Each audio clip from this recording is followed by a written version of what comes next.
panentheism? It's a system in which God.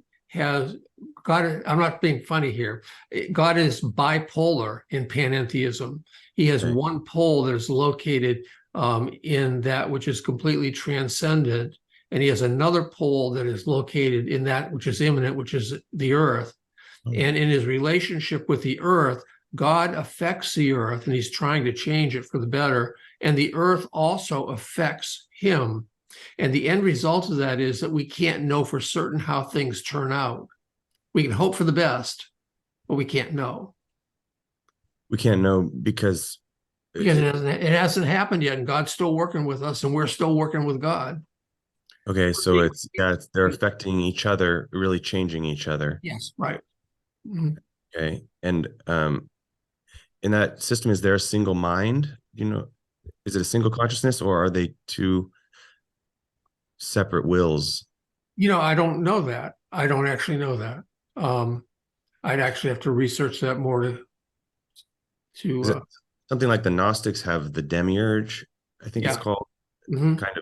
kind of a dark shadow half of God, I think. Yeah.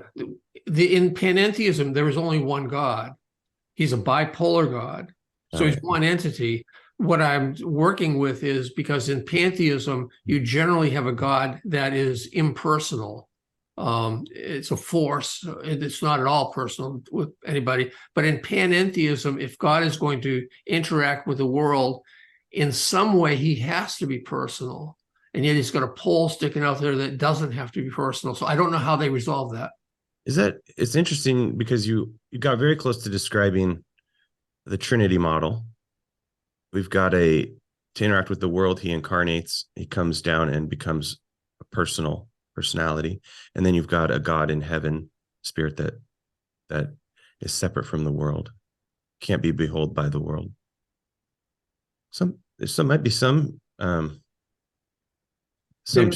There's actually no overlap in terms of the end result, because the world does not affect God in the same manner that the world would affect God in a panentheistic state. But I can see you could tweak the Trinity model to at least give you a bit of a feel. But in theism, God is outside his creation, and he creates all that is. Mm-hmm. So he's never really, God is part of his world in panentheism. His lower bipolar state is, and that's never true in theism. God is other, and he becomes incarnate, but he's still other. He's still other. See, I've been thinking hard about that in the last couple of years, that if God is other. So in this case, for example, we've got the Apostle John in the throne and looking at God himself, but separate from God. But if God is all in all, it's an interesting thought to think through. Well, what is this? Is this not, by definition, some part of God came from him? In him we live and move and have our being and all of that. By some definition of God, when the God is all encompassing, is there any way that this all isn't him in some way? In pantheism, everything is God. Okay, yeah. And in panentheism, I'm going to guess that at that lower pole, things are kind of a mix. In theism, everything is not God. Matter of fact, nothing is God but God. So God oversees his creation, but he's separate from it. Yeah. And we would probably, in terms of some things that have been said in the COGR, you might perhaps support the idea that everybody has some God in them. We're all partially God.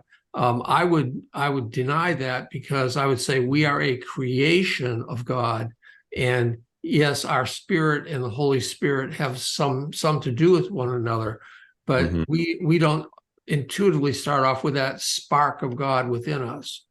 So that would be a difference also between a pantheistic take on things and a theistic take on things. Okay. So you wouldn't conceive of our souls um No, as as little pieces, little shards of God's soul that he no, animates us with. no, and I think that would be very common in I both think so. the New Age and within pantheism. I think that that's not loyal. Loyal is the wrong word, but I'm lacking.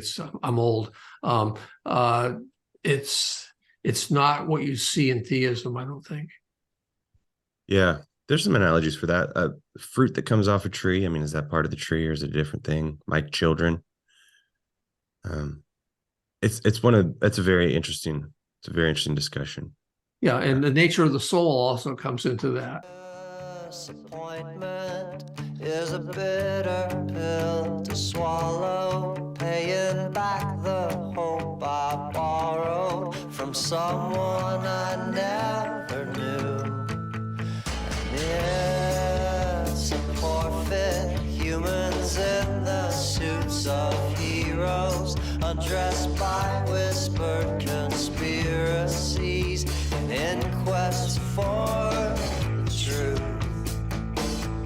But if the truth is what you're looking for, you don't get to choose the answers anymore. So tell me, do you really still believe that the truth will set you